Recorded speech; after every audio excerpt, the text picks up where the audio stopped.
Well, good morning wherever you're watching us from. It's exactly 7:35 a.m. in the morning. Let me know where you're listening us from. My name is David Kagina and welcome to the morning breakfast show right here on a Farmers Media, where we connect, learn and grow. We have a lot. I have a lot in line for you today. This morning we're going to be having a very interesting conversation, and specifically on farm labor and personnel. If you're a farmer joining in on this conversation, I know wherever you've been, there's a very high possibility that this is just one of the many struggles you've been going through your farm. The farmers I've gotten the opportunity to interact with have been telling me that Kagina, for sure, farm labor has been one of the most consistent troubles.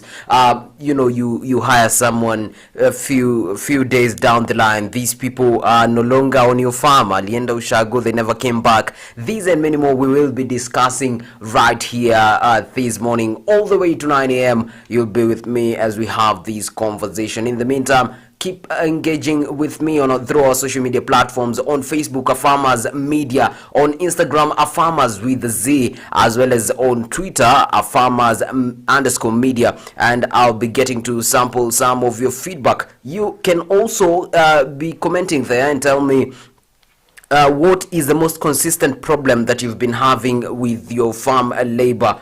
What is the most consistent problem you've been having with laborers on your farm? Because today from at 9 p.m. we leave for the farm with the right information matters, what we ought to do when it comes to proper management of labor on the farm.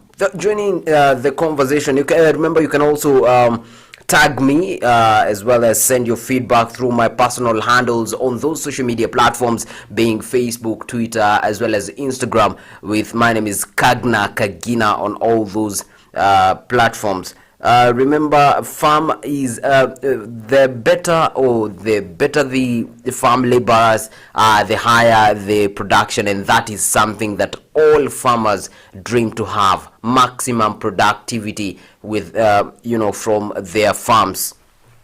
And right now, just to remind you, we'll be having this broadcast, courtesy of Market Access Program Markup, funded by the United Nations Industrial Development Organization. We're pushing for the safe use of pesticides in all the things that you'll be engaging in on all your farming activities, ladies and gentlemen. And even as we move in our conversation, I'll be getting to, converse with you. I'll be giving you the news making headlines. I will be checking what's in the papers this morning. We'll also be having tips on the traffic, so that in case you are listening to us on your way to work, then you'll not miss out. You'll totally be enlightened and you'll totally be in the know-how of what's happening around you, why it's happening, even as you kickstart your day and head off to the farm. Again, once more, thank you and welcome to the conversation. Just probably to start us off, one of the most repetitive or recurrent trouble with labor on the farm specifically turns out to be employee retention. If you can relate with me, just let me know through our social media platforms. But employee retention has been one of the troubles that most farmers have been undergoing, and you can confirm that from other farmers. You as well probably might have witnessed that for now. And with me are tips, tips on how to better your employee retention, tips on how to, have a better labor on your farm, tips on how to ensure that your relation with that of your employee on the farm or your laborer on the farm becomes better. It's not a one-day solution, but definitely once you work on these things, there are things that you work on, and they will be very interesting. Among these things, now the process of finding a good employee or creating good employee relations does not start after employment. The process starts way back before recruitment begins. And that's where all the trouble begins. Because if you make the mistake at the very beginning, at the point of recruitment, then the trouble becomes consistent all through your farm. And you end up with short employee retention. These are some of the reasons why. Now, before you go out there as a farmer. You're looking for, you want to bring on a laborer on board, be it 1, be it 20, be it 100. You want to bring laborers on board. It is very important, and listen to this, it's very important that you do a clear review on the needs of your farm. Don't just hire because you need someone. Don't just hire because you need a hand. Assess properly the need on your farm. Because if you do not understand the need, then it will be very difficult to hire the correct person for that position. So clearly, get to sit down, understand the needs of your farm. And this can be done by reviewing, practices on your farm that have been there before. This could be you looking at, former employees on your farm, those you had short retention rates with. What were their jobs? What services did they offer on your farm? And what were the needs they were fulfilling on the farm? Once you establish that, then your journey to the process of good employee retention and increasing productivity on your farm begins right there. Because once you understand the history of your farm, it's very easy for you to determine even how much were you paying these people. Was that sufficient?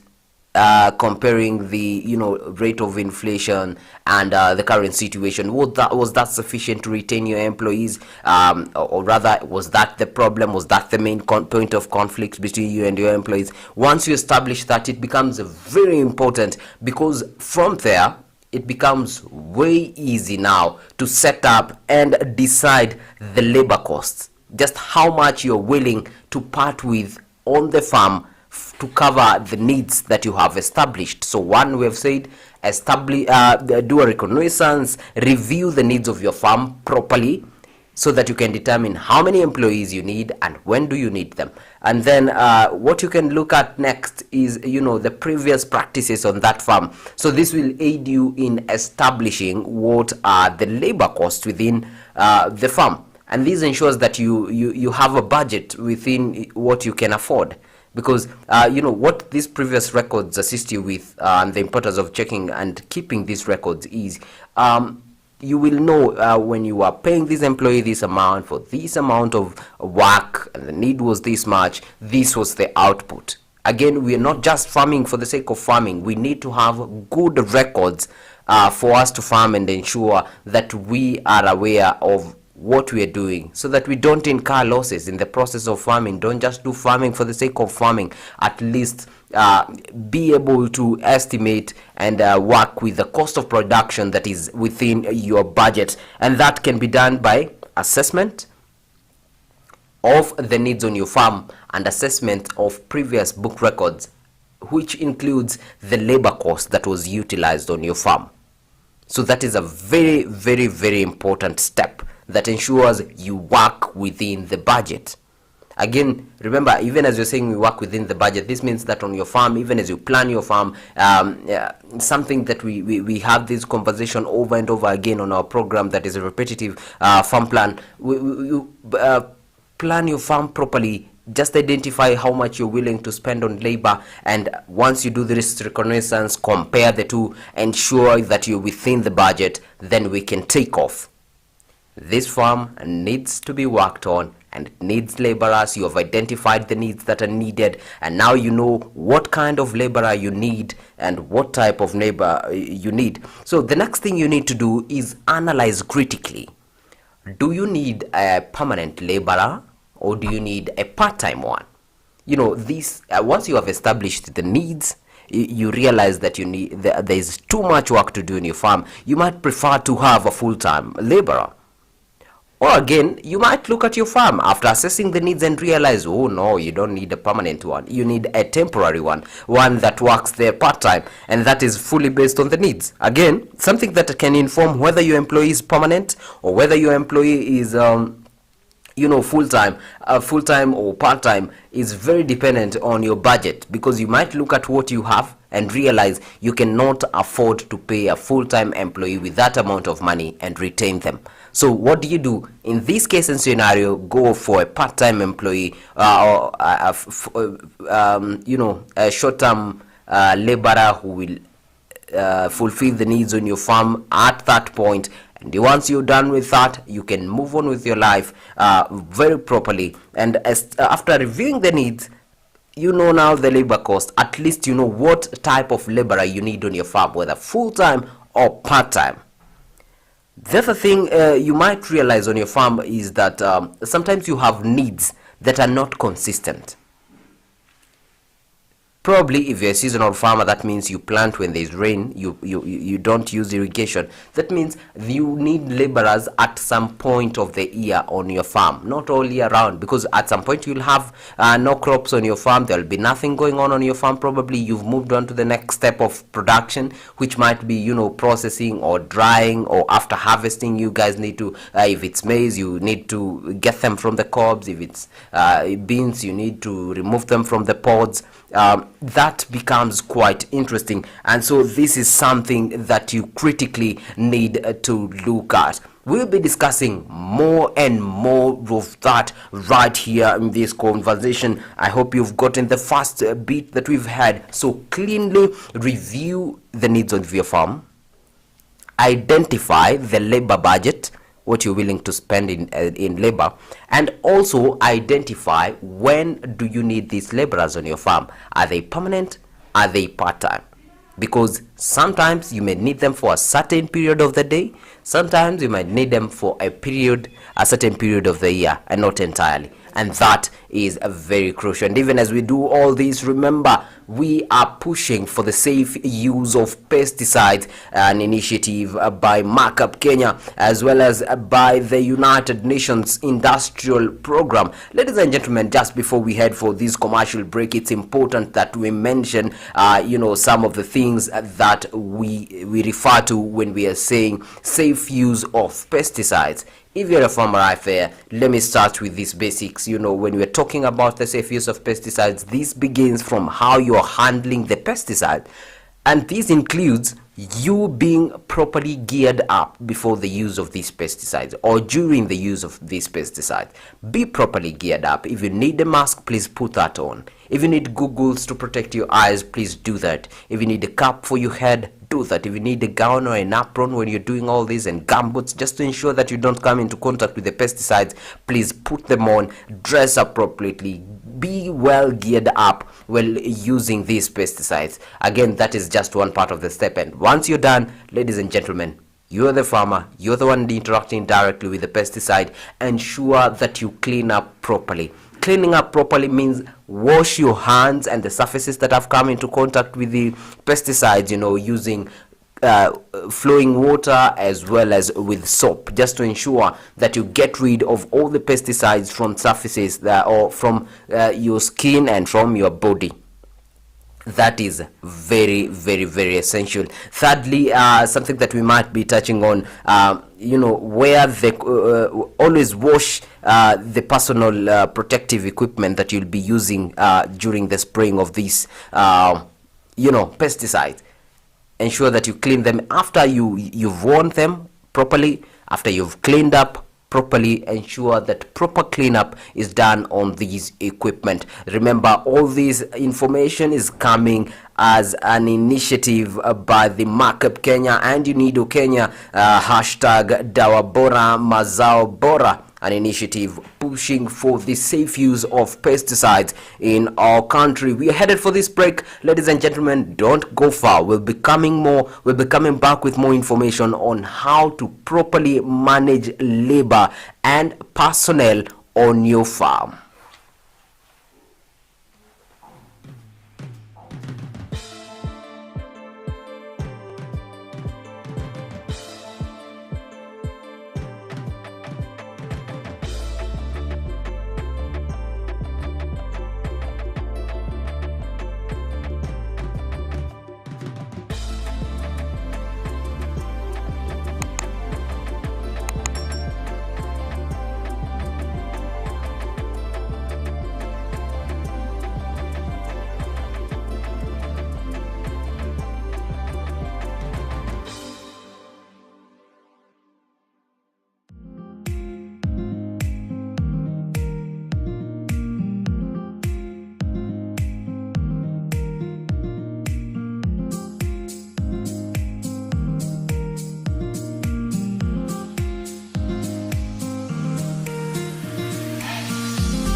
Beetroot is a highly nutritious root vegetable. The beetroot is the top proportion of a beet plant. It is one of the many varieties of the genus Beta vulgaris, all of which are mostly grown for their edible taproots and leaves. Beetroot is a root crop that takes approximately 3 to 4 months to mature. Beetroot is a fairly easy crop to grow as long as the soil is well cultivated prior to planting. Beetroots do not enjoy wet, boggy or shady soils. Beetroot can be sown in trays and transplanted when the seedlings have 2 true leaves. Plant in full sun, space seedlings 10 to 15 centimeters apart, and rows 20 centimeters to 30 centimeters apart so they have room to grow. Beetroots are also ideal for containers or raised beds. Beetroots will happily thrive in small areas as long as there is at least 20 centimeters depth of soil. Beetroot has been used not only for food but also for treatment for numerous conditions.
Welcome back again, ladies and gentlemen. In case you're joining us right now, you're here on the breakfast show with me, David Kagina, today, and we have been having a very interesting conversation right before the break, and I promised you, ladies and gentlemen, to be telling you what's happening in the world. And just to check on Twitter, what's trending on Twitter, I see the world is wishing Gerald Prick a happy birthday, and even on the hashtags trending on Twitter, interestingly, just to read a few, I see Ruaka trending at number 1. I don't know for what reason, we'll be checking that later. We have Nzioka Waita trending at number 2, This Man Can Lie at number 3 hashtag, Kalonzo trending at number 4, and number 5, guess who's trending? Miguna. Will be checking what's inside those hashtags and why they are trending later on, even as I give you more updates on the news making headlines globally from different parts of the world and even locally within the country. We'll be having more of that in these conversations right here. Remember, you can continue engaging with us through our social media platforms, Farmers Media on Facebook, Farmers with Z on Instagram, as well as farmers _ media on Twitter, and I'll be getting to sample all of your feedback if possible right here before we leave this conversation. And before we went for the short commercial break, on this topic that we were discussing on proper management of farm and laborers and also employees on your farm, it becomes very interesting. We had touched on very essential points when it comes to that, and we said that we start from the very beginning at the point of recruitment. At the point of recruitment, we were very categorical that assess the needs on your farm, know what is your budget, and lastly, be able to understand whether you need a full-time employee, a part-time employee, after assessing the needs on your budget. And that is very interesting, and the conversation about laborers has been a very recurrent conversation, because if you for those listening in, you can relate that employee retention has been one of the challenges that most farmers are experiencing right now. You get an employee, train them, and a few days later they're normal. Now, just to continue with where we'd gotten with this conversation, to move forward, we'd gotten to a point where we've just reviewed every need. We have analyzed what a kind of employee we need to fill this need. Sometimes we've said we might need a part-time one who comes at a certain period of the year, or rather even one who comes at the certain periods of the day, probably to feed the animals in the morning and later on come back in the evening when do the cleaning and probably milking. And yeah, so depending on the needs of your farm, just know what kind of employee you need. Moving on, you will also need to, calm down, settle down, assemble a well-written position description. Yes, it's very important. I know one of the reasons why most people do not retain these laborers is because you did not exactly know what exact traits of these employee did you need.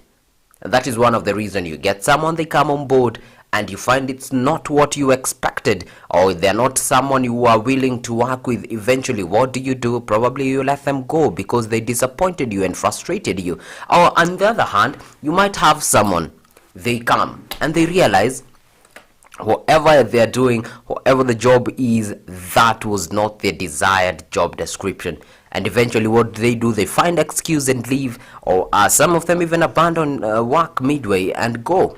And that becomes very frustrating for a farmer, especially if you are aiming at, increasing your production from your farm, or rather expanding your farm, or rather venturing into new aspects of farming, and it becomes a challenge because you're taking far much steps behind. And so it's very important that you assemble a well-written position description.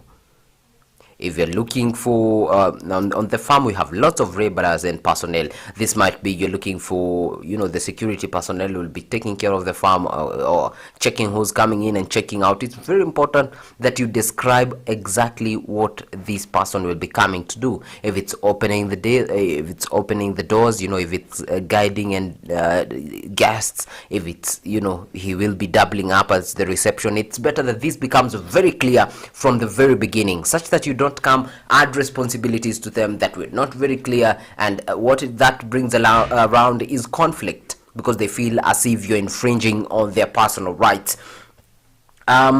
It's also very reasonable for you to assemble, even as you're assembling the job description, it's very important that you assemble the list of duties that these people will be doing.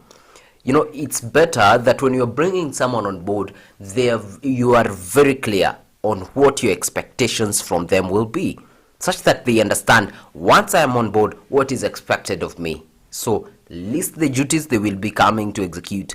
Is it farming, tending for the farm garden? Will they be doing the irrigation? Are they the ones in charge of that? Are they the ones who are in charge of, ensuring the farm is in order when it comes to cleaning and maintenance of the farm?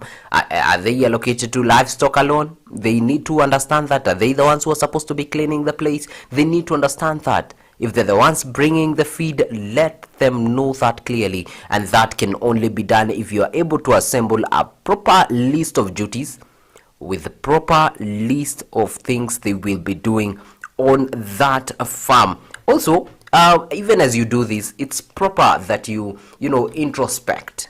Look at the lists that you've made. You've assessed the labor, you've assessed the duties. At least the duties and list of duties should inform how much you're willing to part with for that labor in terms of cost. So once you look at all that, it's very important to look, is all this, do all these things make sense? Are they reasonable? Or are you asking too much? Are you expecting too much from one laborer? Are they reasonable? Once you ask yourself that question, it becomes very easy, because if they're not reasonable, then how will you retain an employee with that? It becomes very difficult. And so the best way to look at it is, once you list the duty, Once you list how much you want to pay them, also be very categorical and ensure that you're reasonable in what you're giving them. You're reasonable in terms of the duties they're supposed to execute. You're reasonable in terms of the expectations that you will be having from those employees, and these will be very, very, very essential in ensuring that there is minimal conflict on the farm, especially between you and your employees, because once their duties are very clear, why else will you be fighting? And once if you have your duties very clear and clearly indicated, this becomes very easy for you to deal with. There's also another expectation, or rather another tip, a very crucial tip, even as in the process of recruitment. Remember, we have not yet recruited. These are things we are talking about, the process way before recruitment, that will ensure that you retain your laborers on the farm. Your laborers and personnel are well maintained and are happy to be working on your farm. Now, we are saying some of the other things that you need to include are physical requirements. This is something that's very essential, very, very essential. Once you list the duties, it's very essential that you place the physical requirements. Because if there is a point, I'm not sure about this, but if there's a point where you're supposed to be lifting sacks of maize after the harvest, it's very important that you categorically state that, such that anyone coming forward to look for this job will be understanding that they're coming to lift heavy objects, and they're coming to deal with heavy objects. And it's important to do that, because once they understand the physical description that is needed of them, it becomes watu ambao mtasumbuana, they just get out on their own without disruptions, because they will be understanding, I'm supposed to lift a 60 kg sack. Oh wow, then my physical my physical features do not allow me to do that, and that they leave. They will not allow to be recruited. And what does that help? That helps in minimizing conflict between you and your employee, because when they are coming on board, they clearly understand that when I was being recruited for this position, among my duties are lifting heavy objects, and am I fit enough to lift these heavy objects? The other thing that you might be looking at is will they be standing most of the time? Will they be required to be working for long periods of time on the farm, with occasional breaks? They need to understand this. If you're having them on the farm to, weed an entire acre or 5 acres, it's important that they do understand that your expectation of them is to complete the piece of land in a certain piece of amount of time, and so does their physical, traits match the expectations that you have right here. Are they well built for the job? Are they well cut for the job? It's very important that that's one of the reasons why it's very important that you categorically state the physical requirements for this position, whether they are lifting objects, whether they're standing, whether they are reaching, or whether they are stretching. It is very important that they understand this, because if they have injuries, you'll end up having conflicts, asking them, why didn't you do this? Yet you were not very categorical while starting off, and that's why they are left off not knowing exactly what to do with the new responsibilities. That will minimize to a great extent the conflicts that you will be having with these people. It's also very important, even as you list down the physical requirements for this position, it's very important that you list down the knowledge, skills, and trainings that the employees should be having. In case you're looking for a laborer who will be assisting in farming, tilling of land, or rather weeding, you need someone with experience, or rather someone who can be trained on that, because it's essential. Why would you hire someone who can't do that, later have them on the farm, later get mad that they can't farm? Or rather, you want someone to take care of your pigs. Probably you're into pig farming and pig rearing, and you hire someone who has no knowledge on what and how pigs should be taken care of, who might not be willing to undertake any training whatsoever on how to take care of these pigs. And then how will they not finally disappoint you, they will most definitely get at a point where they are likely to disappoint. And so it's very important that you state categorically what is the kind of knowledge that is required by this by you as an employer from your employee. What knowledge should they be knowing? What skills should they be equipped with? You need them to spray pesticides. Are they aware of how to use a pump? Can they use that on their own? You need them to use to aid in taking care of poultry. Do they have the required knowledge for that? You need them to be treating your cattle on the farm. Probably they are grazing them. I don't know whatever method of farming you're using right now. Are they aware? Do they have those skills? Are they sharpened? Are they willing to learn? It's very important that you state these categorically, just to avoid fighting or rather conflicting with them. It's also important that you state the experience you have. Farming, the mistake most farmers do is you assume that laborers on your farm do not have rights just like other workers. Not to attack you, but honestly, we do not love farmers. Mostly, you'll agree with me, most of the time we do not formalize these employments. And so by not formalizing them, it means you handle them as casuals per se, as a lesser employee, so you don't really exactly have to give them the description of the positions they're coming to fill. You don't categorically state what are the physical requirements, and sometimes probably you need someone with experience, because training is time consuming, because once they're trained, they start off with trial and error, and sometimes probably you're too tired for that. You're not willing to start over training again from zero, and so you might be considering to hire someone with previous experience working on such a farm, and this is very essential. And just to mention something, this is a tip that is very essential. You're talking to someone and they have told you they have experience. You might want to inquire from their former employer, because I agree, you have retention issues with your farm. There are some employees that you let go, some left on their own, and some you would rehire, some you wouldn't, and that is very essential. So if it can be possible for you to reach out to their former employers and ask a simple question as, would you hire this guy? Will you hire again? Will you hire them again? Because probably they were let go because the need in the former farm was met, and so they no longer had a job there. Or rather, probably wages on the other end, the employer ran out of wages, and so they could no longer retain them. And so some of these reasons, or rather, on the other hand, on the flip side, they would be, probably they're very lazy.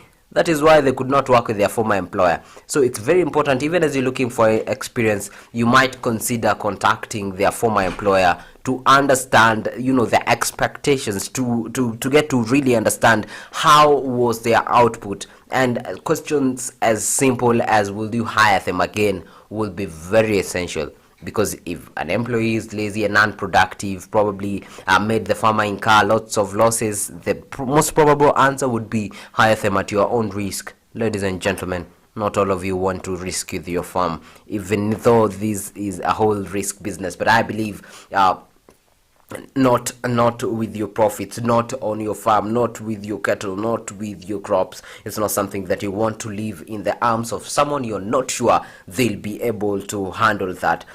Something that is also very important that you enlist, besides the physical description and the physical requirements, besides the duties that they are expected to perform, besides the knowledge, skills and training and experience that they're supposed to possess, is you should describe the working conditions appropriately. Very important, because one point of conflict is because probably the laborer or the personnel on your farm are frustrated by the working conditions. Working conditions are determined by a number of things, but it's very important that you become very categorical on the working conditions on your farm. The do's and don'ts. It's very important, very important. If you're a non-smoker and you do not want a laborer who's smoking on your farm, it's very important that you let them know in the very beginning that, on my farm, no smoking. Very possible. It's very important that you do that categorically at the very beginning, because once these people start off work and you realize they are, periodic smoker, or they take a packet of smoke a day, and you do not want your farm having the deposits of such, or you do not want your livestock encountering such, or that might endanger the lives of your probably poultry that you're keeping there. So you might consider stating these facts very easy, so that you don't find them smoking and you get mad, yet you didn't state that categorically that you do not want smoking on the farm, or rather you have not designated smoking zones on the farm. It's very important that you state the working conditions. Sometimes you do not want drunkards because you're working with machines. Probably you have your equipment where you used, to cut down the hay, prepare the napier, and you do not want your employees or a laborer who is working with these equipments when drunk, or an automated milking machine. You do not want an employee who's working with these while drunk. So it's very important that you state the working conditions, rules and regulations. Make them very clear on the onset.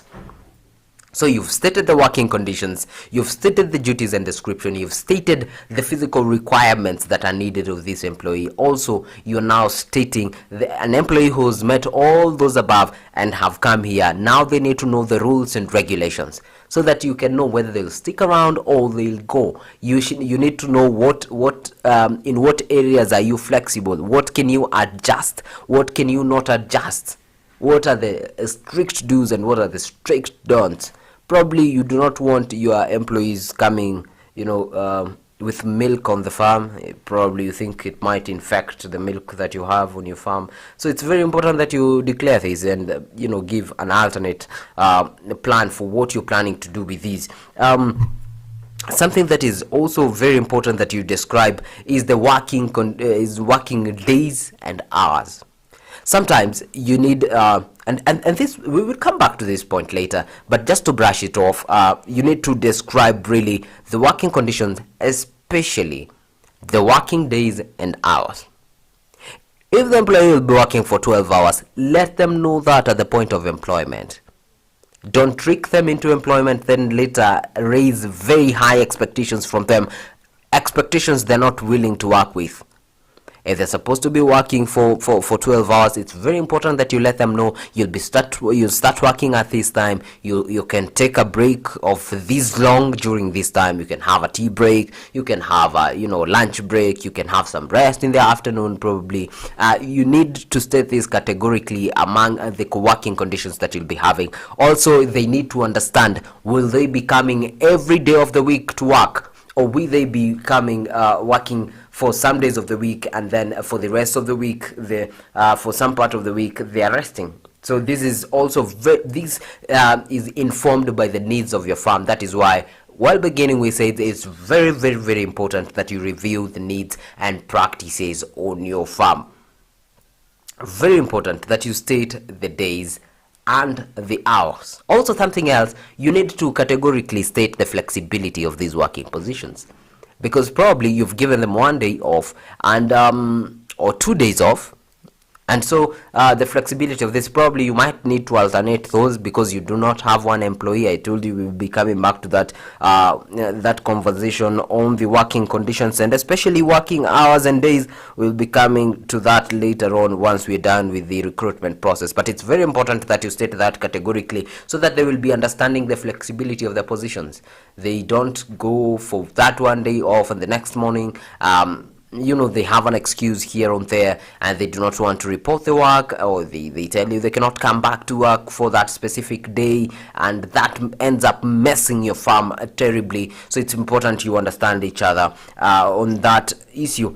The other very important thing is, on your end, while doing the assessment, now this, you remember we did an analysis very far at the very beginning, an analysis on the needs on your farm, the cost you're willing to input, or in form of labor, whether it's part-time or full-time. Now this is what you need to communicate clearly to the person you're hiring, because you need to tell them the job descriptions properly. You need to tell them also, very importantly, their wage, just how much are they earning. How much are they making from that? It might be a motivation for some, it might be a demotivator for some, but that is very essential, because down the line you do not want someone who's working on your farm very disgruntled, that whatever you're paying them is too little for their lifestyle. You do not want that. You do not want someone coming on your farm working and they're financially strained. So you want someone who's comfortable with what you're offering. Both of you need to be comfortable. One, you have to be comfortable with what you're offering as the labor costs. They also have to be comfortable with what they are receiving as the salary or wages. So it's very categorical. It's very important that you categorically state what exactly or how exactly is your pay range. Where does it range?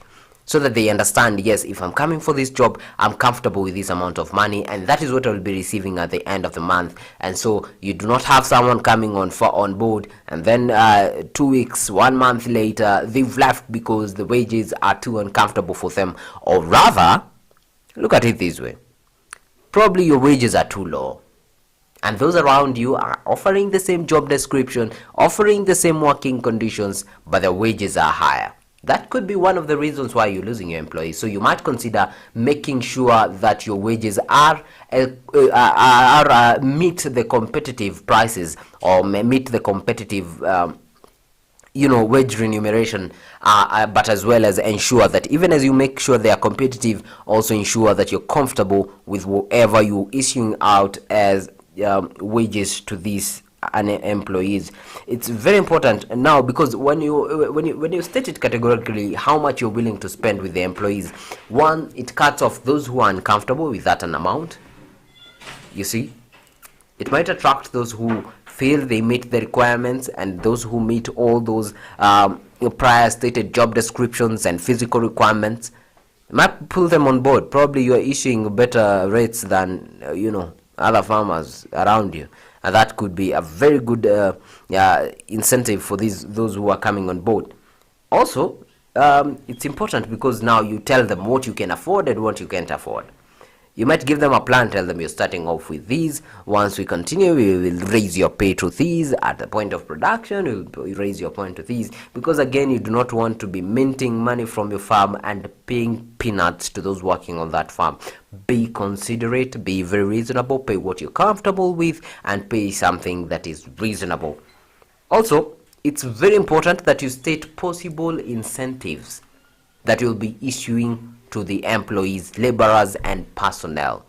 Very important. What incentives do you have for your farm? What other things are you issuing? Probably and bonuses. Probably you have a commission if they take care of this cattle properly and its milk makes certain amounts of money, or rather you take care of this section of crops and they produce probably good kilograms, you'd say, for the market. Random bonuses. It's very important that you declare what pulls these. Probably there's a point where you are willing to give a commission if they can connect you to a market. Sometimes depending on who they are on the farm, or rather the position that the laborer or the personnel on the farm is holding, you might decide to benefits. Probably on holidays they have rest, employee benefits besides the normal salary or wages. What other employee benefits are they exposed to? What are the bonuses? Are there bonuses? How much are these bonuses? How frequently do they come? Do we have other employee incentives? For example, is there health insurance? As we say during the physical description, you might have described lifting, and this person is worried. Are they safe in terms of their health? In case they break, where do they go to? Because probably the wages they are receiving are not enough to take them there. So you might be having an incentive, like a health insurance cover for these people, which is very important, such that if someone is coming on board, these incentives and bonuses will give them the spirited, or rather will give them motivation to keep working tirelessly, laboring on your farm passionately, ensuring that they're increasing their productivity on your farm. That is very, very, very important that you take categorically the possible incentives and the bonuses. And now, ladies and gentlemen, to this last point before we head off for a break, we are talking about now. Finally, you've made everything clear. You have assessed and you have communicated what you have assessed, the assessment has helped you plan for your farm, right? You have properly planned for your farm, and now you are looking for the employee. So during your announcement, as you were looking for the employee, you made it very clear what your expectations from the employee are. Besides that, you've communicated properly what are the physical requirements from them. If they need to be well built for the lifting, you have stated that categorically. Also, you have stated well what kind of knowledge, skill and training they ought to possess. Besides that, you have also described their working conditions, right? I hope you're together on that. And also, you have described properly the hours and expected days, of work and flexibility of operations. You've communicated that very clearly. Also, one important thing is you've made your pay range very clear. Once they're coming on board, they know just how much to expect in form of remuneration. So they know just how much they are being paid. Now, after that point, if these people now are still willing to work for you or to work with you, here is where you give them the job offer. This can be done in two ways. Most of you I know have made verbal agreements, or rather verbal job offers, where you tell them, hey, nice, you're interested in the job. Oh, I think you qualify. After your interaction with them and you think, oh, wow, you are qualified. And what you tell them is, report on Monday, let's begin work. Or report on Thursday, let's start doing these. And that's it. That's the job offer. And sometimes for those who love formalizing it, you might choose to write it, depending on the type of job that you're giving out. Because if you need a part-time farm tenderer, you do not exactly need to write that job offer. But in case you're looking for record someone who with a certain knowledge or with a certain class of education, you might consider giving them a verbal offer. You might consider giving them a written offer, job offer, telling them report certain date, categorically stating what you had made initially there. That might include, you might describe properly that what that job description is. You might state categorically how much they will be paid, or the expectations will be, what the KPIs will look like, the key performance indicators, what you'll be looking at to determine whether they're working efficiently. It's very important that you communicate that either verbally or in written form. But when in written form, the beauty about something that is written down, it's that you can always refer. Verbally becomes quite difficult. And so the beauty about writing it down is once in a while they can go check and see, this is among my duties. They have something to counter check with, and that makes your work way easier, because once you disagree on something, you can always remind them to check the job offer and remind them of that. And just before we go for this break, let me give you the proverb for today, something that you can be thinking about even as we head for this break. But before I give you the proverb, let me remind you of the campaign we're pushing by Markup Kenya and Unido Kenya of Dawa Bora Mazao Bora. We mean safe use of pesticides. Ladies and gentlemen, the safe use of pesticides is the responsibility of everyone. Food safety is my responsibility, it's your responsibility. And among the other things that we'd mentioned before we went for the other break was things to do in order to ensure that you are doing the right thing when it comes to the safe use of chemicals and pesticides especially. And among those things, ladies and gentlemen, just to add on the list is ensure that you're using the right volumes and concentrations of these pesticides to ensure that you do not dilute them so much in a bid to use the minimal you can, and eventually they end up not being useful, so you end up wasting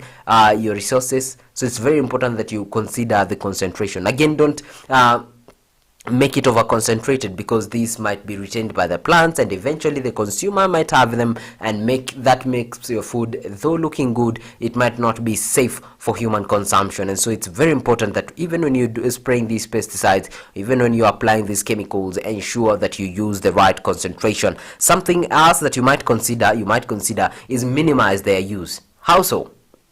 Sometimes some strategies like intercropping and crop rotation might be very essential in ensuring that you break the cycle of pests and diseases. And so you might consider doing that as well, because sometimes you might consider doing the crop rotation, for example, because some pests will not do well for the new crops, and that will kill them, breaking the cycle where you need to maximize the use of pesticides. Also, ensure that you regularly check pesticide containers to ensure there are no leakages, damages, and expiry dates. Very important that you do not use expired pesticides, because with the bad that the pesticide can do on you, you can imagine having it after expiry, just how much damage the pesticide could be having on those consuming it. Remember, all this information is coming to you courtesy of Markup, as well as Unido Kenya. Remember, Unido Kenya, the hashtag. Also engage them in case you have a question on all these. Engage them on their social media platform at Markup Kenya on all those social media platforms, as well as at Unido Kenya. In case you're wondering, the spelling for Unido is UNIDO, Unido, UNIDO Kenya, where you can engage them and ask any questions you have about the safe use of pesticides. Remember, there are trainings in counties. In case you have any information and inquiry that you have, you can reach out to Unido using the hashtag Dawa Bora Mazao Bora. Something else that you could be looking at when it comes to the safe use of pesticide, ladies and gentlemen, is observe recommended dosage and pre-harvest intervals for the pesticide applied. You do not want to overdose, as we said, in terms of concentration. Again, you do not want to underdose, so that the pesticide can be effective. And the pre-harvest period is very crucial, because you do not want harvesting plants that have pesticides on their surface. That might be very dangerous for those consuming. So it's very important that you observe that. Also, now this one is very important, that observe the re-entry period for the pesticides applied. When last, the patterns that you used to, apply these pesticides. Observe it clearly. And how can this be done? By keeping records. Farm records come in very handy when it comes to the safe use of pesticides. Ladies and gentlemen, ensure that you keep those records. Mark the entry point of these dosages of pesticides every now and then. It's also very important that when spraying, that you maintain a distance of not less than 15 meters from water bodies. Ensure that you maintain a distance of not less than 15 meters from water bodies. This ensures that the pesticides do not leak into the water sources, because this water will end up on someone's cup and they'll end up drinking it, and you do not want a pesticide in it. Because we are pushing for a healthy generation, a healthy nation, healthy food, and healthy people. And that can be done courtesy of you and I, by ensuring that you follow the correct pest use and procedure. And the last one, ladies and gentlemen, before we head for this break, is you might consider planting a barrier crop. For example, maize or napier grass, or maintain a distance of not less than 10 meters between two fields, to avoid spray drift, because where you're spraying a pesticide on this end and it moves to the other crops, probably it's a different variety or a different species of crop, so you might consider planting a border a barrier crop. That could be maize or that could be napier, to ensure that the pesticide you're spraying on this side do not affect the other crops, or does not drift in the time of spraying the pesticide. That is something that is very crucial. Thanks to Markup Kenya and Unido Kenya for this campaign that is very important. By Markup, I mean the Market Access Upgrade Program, and Unido, I mean United Nations Industrial Development Program. Earlier on, I had asked you a question on what are some of the challenges that you're going through on your farm with your laborers and the personnel. What are some of the challenges that you're going through your farm with your laborers and personnel? Send in your feedback through the Facebook platform, Our Farmers Media, as well as on Instagram and Twitter, Our Farmers with a Z on Instagram, Our Farmers _media on Twitter, as well as my personal handles at Kagna Kagina. And I'll be coming back from the break with your feedback, even right before we continue with this very interesting conversation on how to ensure that we maximize and we better the farm labor and personnel on the farm. Thank you so much for joining me right now. Don't stay far. We'll be coming back with that more, and that includes now what to do with these employees after employment to ensure that your relation is better and the retention is high. Don't go far.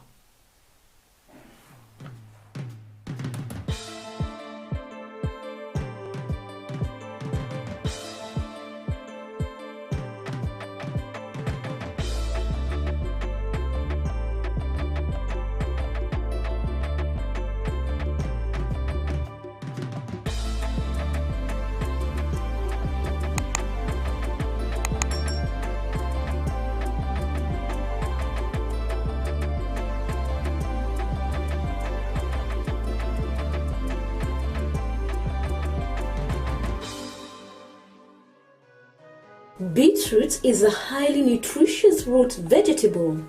The beetroot is the top proportion of a beet plant. It is one of the many varieties of the genus Beta vulgaris, all of which are mostly grown for their edible taproots and leaves. Beetroot is a root crop that takes approximately 3 to 4 months to mature. Beetroot is a fairly easy crop to grow as long as the soil is well cultivated prior to planting. Beetroots do not enjoy wet, boggy or shady soils. Beetroot can be sown in trays and transplanted when the seedlings have 2 true leaves.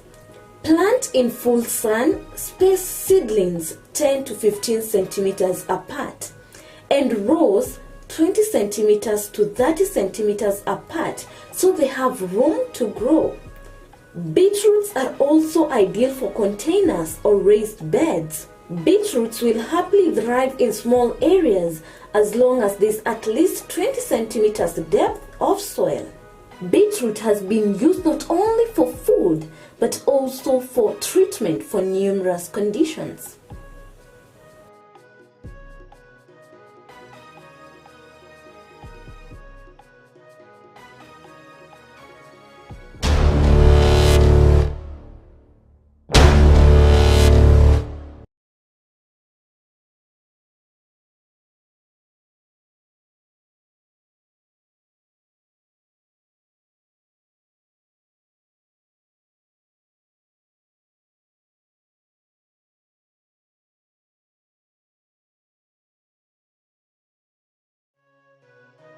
Beetroot is a highly nutritious root vegetable.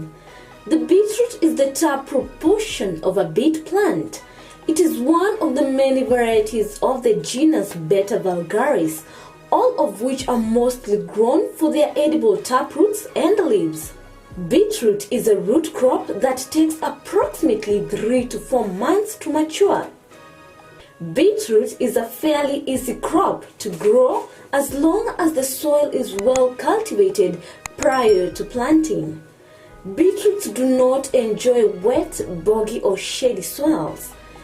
Beetroot can be sown in trays and transplanted when the seedlings have 2 true leaves.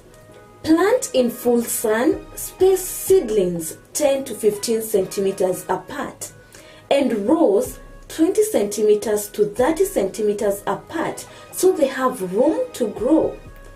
Beetroots are also ideal for containers or raised beds. Beetroots will happily thrive in small areas as long as there's at least 20 centimeters depth of soil. Beetroot has been used not only for food but also for treatment for numerous conditions.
Welcome back, ladies and gentlemen, and in case you're just joining us right now, we've been having a very interesting conversation here on A Farmers Media where we learn, connect, and grow. Today, we have been engaging on the management of farm labor and personnel. Very interesting conversation. My name is David Kagina. Thank you for joining us on board. I had requested you to send in your feedback through our Facebook platform, our social media platforms, that is Facebook, A Farmers Media, on Instagram, A Farmers with Z Media, and then on Twitter, A Farmers _ Media. And I'm seeing some of your feedback right here. There is Ivy Kanyanjo who says that indeed maintaining farm laborers has been a struggle for me. Personally, I have employed around 4 of them in the past 6 months. You train one and they leave, never to come back. Sorry for that, Ivy. That is quite a challenge on the farm. We're also having Stephen Ndegwa right here. He says they're from Karandi. I do not exactly know where Karandi is, Stephen, but thank you. Welcome on board. Thank you for watching us. As Stephen here says, a very insightful conversation right there. It's important to manage properly farm labor and personnel to ensure that you increase productivity. Thank you so much, Stephen, from Karandi. That's a very interesting comment right there. And Karandi is a place we should be visiting, by the way. Let's get to know where that is. I'll do my homework. There's also Purity Wanja right here who says she's from Kirinyaga. Thank you, Purity, and welcome. She says, this is an interesting conversation. It's something that most people don't want to talk about. The farmers are quite to blame for the troubles with the laborers, and they are not ready to accept that. Oh wow, that is quite interesting there, Wanja. I hope you're a farmer as well, and now we know how to prevent these things and how to change the format to prevent trouble. I see most of your feedbacks right here. Thank you so much for those who are sending your feedback. I see you, Peter Kamau. There's John. These are the name is quite difficult to pronounce, but thank you, John. There's also Purity. Thank you, Purity. Thank you for all who are sending in your feedback. Thank you so much. Remember, keep engaging with us on our socials. That is A Farmers Media on Twitter, Facebook, as well as Instagram. But on Instagram, just put a Z. My name is David Kagina, and even as we continue with this conversation, ladies and gentlemen, it's becoming quite interesting. We have realized what to do. We have completed the first steps on what to do to ensure that you do the correct recruitment on your farm. We have also had the correct how we had gotten to the point of how do you offer how do you give the job offer. We said you can prefer written or oral depending on the level of, or rather the nature of job of those who are coming on board as personnel or laborers, because again, if you need someone temporarily for a day or two, you might exactly not need to write down some of these things, but in case you need them and they have a number of responsibilities, and indeed they have the skills and knowledge to understand what you're writing with them or the pact you're getting into, it's very important that you do it in written form, because again, we said with that written form you always have proof of that conversation, but with the oral form without a witness especially, it becomes quite difficult. So written, they can always refer to the job descriptions, they can always refer to the skills they're supposed to be possessing, they can always refer to the trainings that they're supposed to be having even as they work on your farm, and that is very, very, very, very important. At this point, ladies and gentlemen, before we move on with the conversation, let me give you the proverb of today, something that you'll be thinking about even as we go on with the day, even as we go on with this conversation, even as we go on with these other things. And this proverb says this way, very, very relational to what we're having, the conversation we're having here today. The proverb today, it's an African proverb that says, when a small toe is hurting, the whole body swoops down to attend to it. When a small toe is hurting, the whole body swoops down to attend to it. I'll let you think through that. Then we might be trying to interpret what that means later on in this conversation. But just to give you a hint, the whole body is your farm. The whole body is part of you. And the small toe might just be your laborer. And if they're hurting, then your whole farm is hurting. Ladies and gentlemen, you better swoop down and attend to it. And this conversation right here ensures that when you're doing that, you're well informed, you're well equipped, and you know exactly what you are going to do. Now, ladies and gentlemen, we have recruited, yes, we have given the job offer. Now, what are some of the practices that you should ensure that you are sticking to on your farm to ensure that you maintain your laborers and personnel and have a good relation with these people? Because that is very important. It is very essential that you have a good relation with these people. One of them that we'll mention and highlight right now is that you should be very consistent on communications with the employee on your expectations and the conditions of employment. It's very important. Just in case you wrote that down in terms of the job description, or rather, some of you might prefer to prepare a farm handbook, depending on the personnel who are coming on board. So even though you have all this written material, it is very important that you maintain a consistent communication channel with your employees on your expectations as the employer, as well as their conditions, the conditions of employment. Very important. Very important. This will minimize the points of conflict and the sources of conflict. Another option that is very important that I had mentioned earlier on is even with the verbal communication of these things, it's very important. You might consider, especially if you're doing large scale or substandard, not exactly substandard,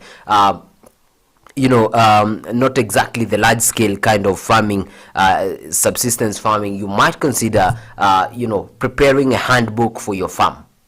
Very important. This is just not for those with thousands and thousands of acres. Probably for a quarter of an acre or an eighth of an acre or an acre, you might think around, depending on the activities on the farm, you might think of explaining that verbally. But it's very important, if possible, kindly prepare a farm handbook. This will be very important, because where you can't clarify, the book will. In case they forget a condition and they need to refer, they will check on the farm handbook, and that is a very crucial part even when it comes to relations with these people, because if they're checking there, it becomes very easy for them to understand the expectations, for them to be reminded daily of their duties. If there's something they need to be guided around, there'll be a clear procedure. If it's a feeding program, at least they know exactly when to do that. If it's a feeding program, again, they know exactly what they should be giving. Again, if it's pesticides they're spraying, even as we're talking about the safe use of pesticides, they know exactly what type you're talking about. If we are talking about the right dosages, let them know exactly what they're spraying, and that is the important use of a handbook. Besides the handbook, it's very important that you give a background information of your farm to the new laborers. You've just brought them on board. It's very important that you give them a proper background on your farm. You might ask why. Is this even important? Is it part of their concern? Shouldn't they just come and work and move on? But it's very important that the new employees get to understand a brief history about the farm. The history does this. It enables them to understand the reason why things are being done the way they are being done on your farm. Very important. And this doesn't have to be in one single sit down. It might be something that is gradual and mutual. The disclosure might be gradual and mutual, where you get to interact with them and tell them, here we used to do this before, but now we are doing this. This enables them to understand now why you are doing things the way you're doing, because the way you do your farm is not the same way I do my farm, and probably you might get to employ an employee who was from my farm and they were trained to do things the way I do on my farm. So once they come to your farm, it's very important that you mention the history of your farm so that they can understand. Some things you have tried and they have failed, and that's why you're doing things the way you're doing. So it's very important that they understand the history of that farm. It's very important. What the history does, the history and the present, what they do is they sell your vision properly to your employees. Now they'll be looking at what you're discussing and they will have understood the vision. At least they will know where you want to go. For if you're preparing a handbook, some of the things that you might want to prepare as well is a mission statement, a vision statement for your farm, such that they understand categorically what do you want to achieve on the farm, such that everything they do, they will be having the vision of you as an employer at the back of their mind, even as they are preparing. They know that my employer, this is what they are wishing to achieve, and so everything they'll be doing to achieve that. You want to produce the best kettle in your area, that is exactly what they will be facilitating to do. You want to be the sole, to be producing the best kind of produce, and you want to be known for the best kind of produce, that is exactly what they will want to do. If you want to be known for innovation, that these people will have, and the environment is suitable for that, these people will ensure that they try to be as innovative and supportive as possible on the farm to achieve your vision. That's why it's very important to tell us brief history, give a handbook if where necessary, and also very important to make them understand the vision and why you do things the way you do. The other thing is, besides the handbooks, besides having the working conditions and everything, now we have rules and conditions. Rules are very important. The work rules, basic work rules and standard operation procedures. They are very important that these people know. It's very important that you communicate clearly what are the standard practice procedures or standard, operation procedures on your farm. These are basic things like how do you wear? How do you dress on the farm? Very important things to wear. You're talking about the safe use of pesticides. Let them know those are your expectations, that they will be properly geared up when dealing with these chemicals. Very important that you lay down the rules to the employees. It's very important that they understand them. Once they understand them, it becomes very easy to work, because again, probably it might be a hot region and your employees prefer to work shirtless, and probably on your farm you feel that's uncomfortable, a little bit uncomfortable. And again, now you chase them away because you did not make that very clear. Please be very clear on these things, work rules, standard operation procedures, that these people will be understanding what exactly is expected of them. What do they eat? When do they eat? Where do they eat from? What is the time for rest? What is the time for having these breaks? It's very important they understand also where are the restrooms, what washrooms to use within the farm or compound. It's very important and very essential, because laying down these work rules makes sure that the operation goes as smooth as it possibly can. Very important. Something also that is very important to be communicated. Communicate these things clearly with your employee. Something that you need to properly communicate is the work schedule and postings. Communicate it well and in advance. It's very important. These people are people like me and you, these laborers and personnel you're bringing on board. And so if you need to schedule them in different places, different times, and if you need to post them from different places to certain times, and you had clearly indicated that among the duties or the other job descriptions, it's very important that you communicate this in time so they can plan appropriately. So that if the lunch break is at 3 o'clock for some reasons that are better known to you, then they may be able to plan themselves better, probably have a heavier breakfast, that increasing their productivity until the 3 o'clock time that you've allocated for the break. It's very important, very, very, very important that you communicate the work schedule and the postings in time for them to absorb these things. Something else is you might consider policies. Communicating the policies that you have on your farm. For example, you do not want smoking. Very important. State that categorically.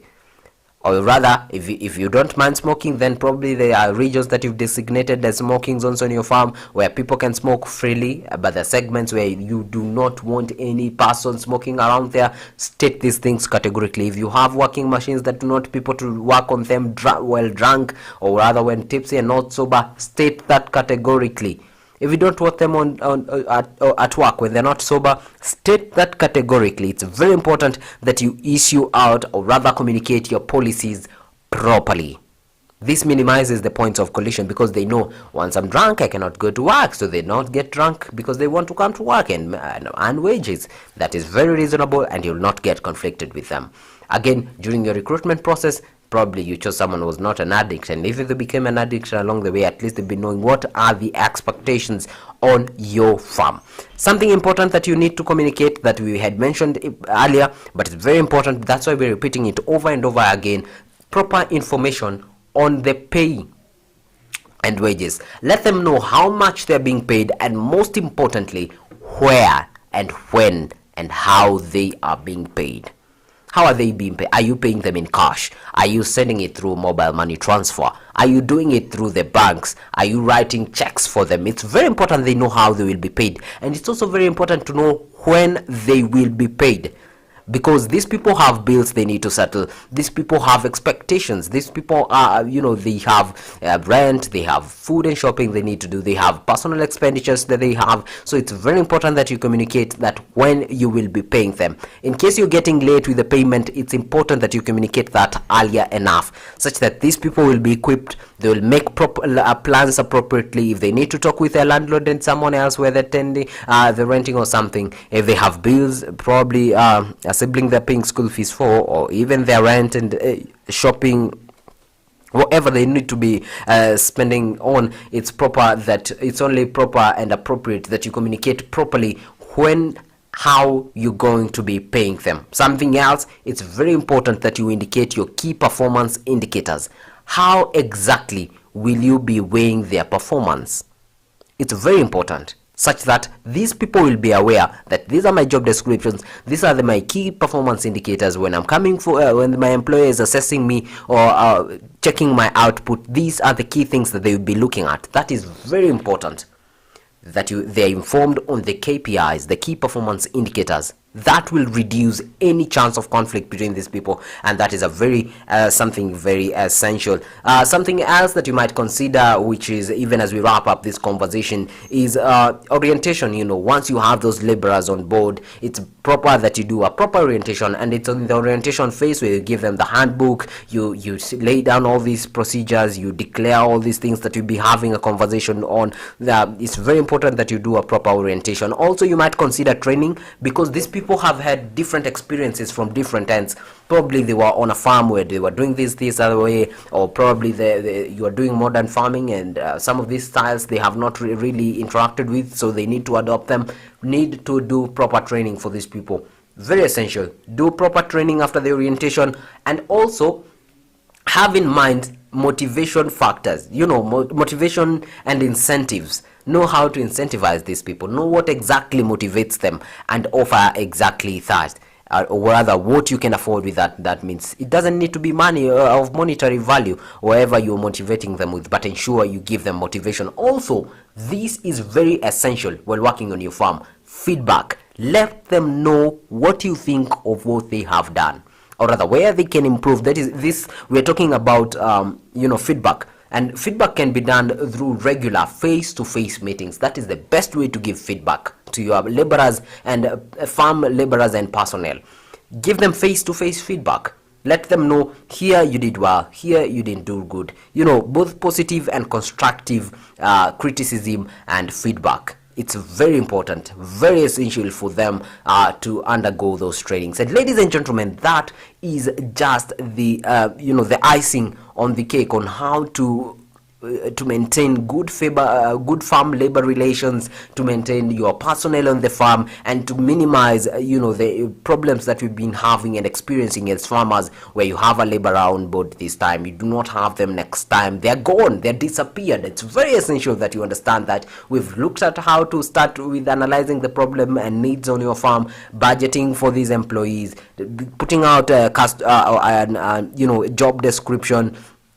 Again, we've put it very well, giving them how to give the job offer. We've also stated very well how to consistently communicate with them throughout the orientation process, the training process. This is very essential. This is the basics. We say the most important part of a building is a foundation, and so even in every relationship, the foundations in which it's built are very important. And that's it from this conversation. Remember to always send in your feedback through our social media platforms, to keep engaging with us through our platform, that is a Farmers Media on our Facebook page, Farmers with a Z on our Instagram page, as well as a Farmers_Media on Twitter.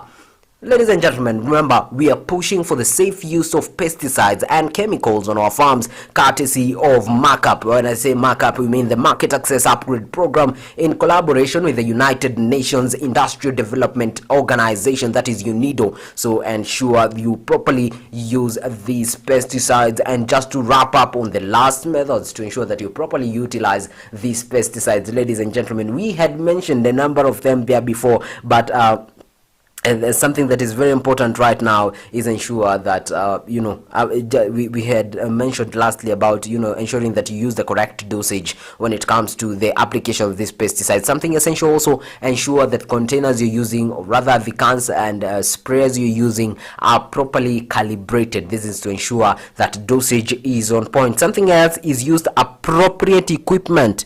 Don't go spraying with a spray can. You might consider using a pump, that a proper pump with a proper nozzle, so that you can distribute the pesticide evenly. And also avoid using leaking sprayers, because once it leaks, that means these are heavy deposits of the pesticide that are being dropped in one particular point and place, and that might be on a crop, that might be on a product, and that might be on a produce, and that is very dangerous for those consuming. And remember, the responsibility of good food and healthy food starts with me and you, and especially you as a farmer. Something else that you also need to ensure is properly clean your spray equipment after you're done. We talked about you dressing up properly and gearing up properly. We talked about you cleaning up properly with soap and water after utilizing this pesticide. We also talked about you cleaning the gear that you are using. Also, it's very important that you note that you properly utilize, or rather properly clean, the equipment that you are using while you are spraying using these pesticides. We also have the containers that contain these pesticides. I told you the best way to get rid of these containers and these containers is to ensure that you dispose them appropriately while avoiding to reuse. Avoid reusing pesticide containers at all times. These containers that come with pesticides, avoid them at all costs. Ensure that you do not reuse them at any cost. I know you want to, you want to ensure that you save the environment, but these are some of the materials that you do not want to reuse, because once you reuse them, you are putting everyone who is getting into contact with the product, or rather, even though be it at home, be it the animal produce, be it the actual animal, product, that might be very dangerous. So ensure that once you're done with these containers, ensure you rinse them at least thrice to get rid of the pesticide. Ensure you perforate them properly so that they cannot be reused at any one point. Flatten them as much as possible so that they will not be reused. And ladies and gentlemen, and the last step is always clearly indicated on the cans on how best to properly dispose these pesticide containers in the bid to ensure proper and safe use of chemicals and especially pesticides, courtesy of the Market Access Upgrade Program, which is Markup, and the United Nations Industrial Development Organization. Remember, also you can engage them on their social media platforms at Markup Kenya as well as UNIDO Kenya, at Markup Kenya as well as UNIDO Kenya. Tag them, engage with them, check their pages out. You might find a training right there that suits you on the proper use of these pesticides, which is very important because it's about the skill and not just about the amount. And this thing that I'm telling you, it's very important that you get hands-on skill, and you can also engage with them. Remember, the hashtag to engage with them is Dawa Bora Mazao Bora. Thank you so much for all who joined me in this conversation. Thank you for all of you who send in your feedback. Thank you so much. It is you who makes this show count. And remember, this is a Farmers Media where we connect, learn, and grow. And this has been the Breakfast Show with me, David Kagina. Thank you so much for sparing your time. And remember, if this contract was constructive to you, you have a friend. Remember to comment, share, tag them along, let them know, and the stream will be right there. Let me know your feedback, and we'll be engaging tomorrow on these and many more content right here on a Farmers Media. I wish you a nice day. Have a nice day even as you kick off, and remember, enjoy the rest of your viewing. There's no better place to get better information, to learn more, connect, and grow than a Farmers Media. Thank you. Have a lovely day.